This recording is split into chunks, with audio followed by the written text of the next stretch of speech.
Aloha Isle Momi, and the story you're about to hear is a true story, and it's the story of when I was a teenager and my family lived in a haunted house. So stay tuned, we're going to get into it. So when I was about 15, my family moved across the country from California to Nebraska, where my mom's family is from, so that we could be close to my grandma. When we got there, my parents were looking for a house to rent because they didn't want to buy one at that time, and they didn't have a lot of things that were available for my family. We were a family of four, me and my parents and my sister, who was 2 years older than me, and so they kind of had to take what they could find. They took this house it was a large house, and it was kind of set just on the outskirts of town. They kind of had to take it sight unseen too. They saw the outside of it first, but they didn't see the inside of it at that time. So they thought, okay, well, this will work. So they took the house, and when we moved in, that's when all the craziness started happening. So I need to explain to you a little bit about what this house looked like and what the layout of the house is, because I figure that it's going to be very helpful. So when I first saw the house, when we first pulled up, my sister and I, we were like, whoa, this house is huge, because it looked really big from the outside, but it looked a little odd too. It had a really overgrown yard. There were some trees in the back, which is kind of crazy. In Nebraska, the trees don't grow like, all sorts of wild. It's the Arbor Day state for a reason, because they had to plant all the trees, And so the yard was overgrown. There was one dead tree in the front yard that was just it looked like it needed to be pulled out, but it was left. And it was very large, and it was blue, but it didn't have any windows at all on the front of the house, which was really odd. But when we went into the house, there was a staircase. The minute you open the door, that was very steep, that went up to the second floor. There were 4 bedrooms up there. Actually, one of them had a wall taken out of it so that it would be 3 bedrooms, but that room would be large. And so it still had 2 entryways to it. And then there was a bedroom downstairs that was actually also pretty large. And that's where my parents were. My sister and I are both upstairs.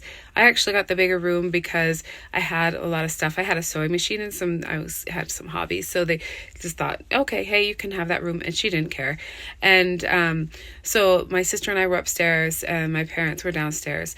But when you would walk in, when you'd go to the right, it was like there was a large living room, no windows in it, so it was kind of dark.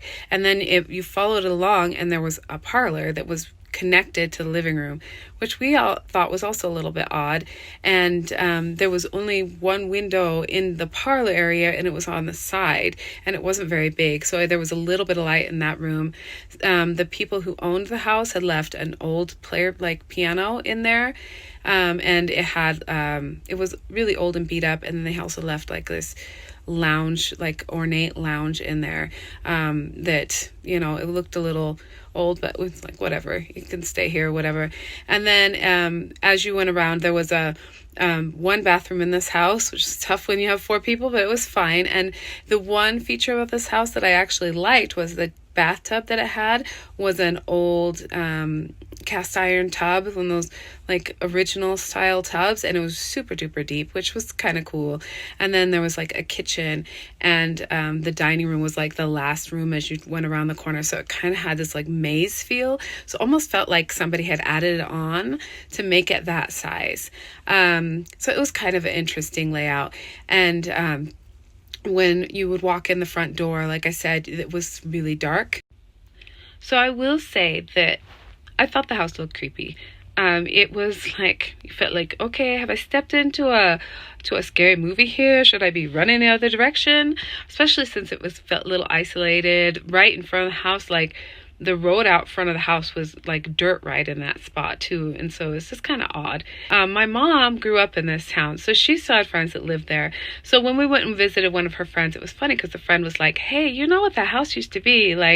Back in the old West days, the rumors that house used to be an old brothel. And my mom and myself and my sister all laughed. We're like, haha, that's kind of funny, because we were kind of wondering if maybe, there's no windows on the front of it. That could explain some things, you know what I'm saying? So we just kind of laughed it off. We thought, okay, that was pretty rich, right? So but it didn't take long before we actually started having some pretty unusual activity happening in the house. The first thing that we would notice was that, like, you would hear voices. You would wonder, like, is there somebody outside walking around? Like, because you could hear what sounded like not one person, but people, like, talking, or people like having a conversation that you could just not really make out everything that they were saying, but you could kind of tell that there were people there. And a lot of times too, we would get like the doors would be moved like on their own. Like you would think that a door to a room was closed and you would go back and it was open, or vice versa. Even rooms like the bathroom door would be sometimes open when you thought it was closed, or vice versa as well. Or like the cupboard doors, sometimes we would be like, oh, why didn't anyone close this? And because it would be wide open. Sometimes electronics would act a little bit odd in this house too. Like sometimes the TV would seem like it was the channels would change out of nowhere, and you'd be like, okay, that was weird. Or it would turn off, or it would turn on. And, we just thought, oh, well, this house has some, probably electrical problems or something. So, all right, whatever. But, it doesn't seem like a lot until you start adding it up. The one thing that I will definitely say about this house that really struck me that you would always notice is that it just felt occupied. It never felt like you were actually alone in this house, even to the point that sometimes when you were alone, like my parents wouldn't be there, I would be home by myself, I wouldn't even realize it because it still felt like there were people there. I wanted to give you guys a sense of what the house looked like because, even though I explained it, it doesn't always necessarily make sense. But I don't have any pictures of this house. We actually only lived there for about between 5 and 6 months before my parents were like, we have got to find another place to live. And we moved to there in the summer. And when we moved out, it was the winter time. It was like January. It was freezing cold outside. But I did do a drawing of the house because I still remember exactly what it looks like. So I'm going to put that in here, just so you can get a sense of what it looks like. Okay. One of the things that would happen a lot to me was that really would like scare me a little bit was that I would hear my sewing machine going because I had an older sewing machine and I had it in my bedroom, and I would hear it going when I was downstairs. And so when we first moved in the house, I would think, oh, it was some other sound. And then I finally realized, no, that was really the sound of what the sewing machine sounded like. But there would never be anybody up there on the sewing machine. I wasn't on the sewing machine. It's not like my sister sewed or anything like that. And so it was just kind of weird. There actually were a couple of times where I'd hear the sound and I was in my room and nobody was in there with me. The sewing machine didn't move. It just sounded like the sewing machine. Creepy, right? One of the instances that I can remember that seemed really odd that happened was my sister and her friends were out. I think they went to like a movie or something, and they came back really late, and they went up the staircase. They came in the front door for sure because the front door was right next to the staircase, and just came straight up the stairs, and I could hear them out in the hallway. I was already in bed because it had to have been, probably close to midnight or something like that. And I could hear them out in the hallway. So I always slept with my bedroom door open, and I could hear what sounded like a door close. And I thought at the time, and when I was, in bed, that it must have been my sister closing her bedroom door. But when I woke up in the morning, I noticed that my bedroom door was actually closed.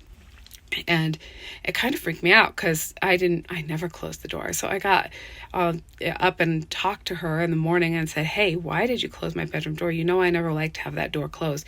And she's talking to me like, I didn't close your bedroom door. You know I wouldn't have closed it. And so we got in this whole argument about it, about the bedroom door being closed.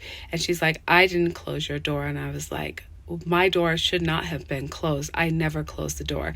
And so to this day, we don't know how the door got closed, except for that it had to have happened another way.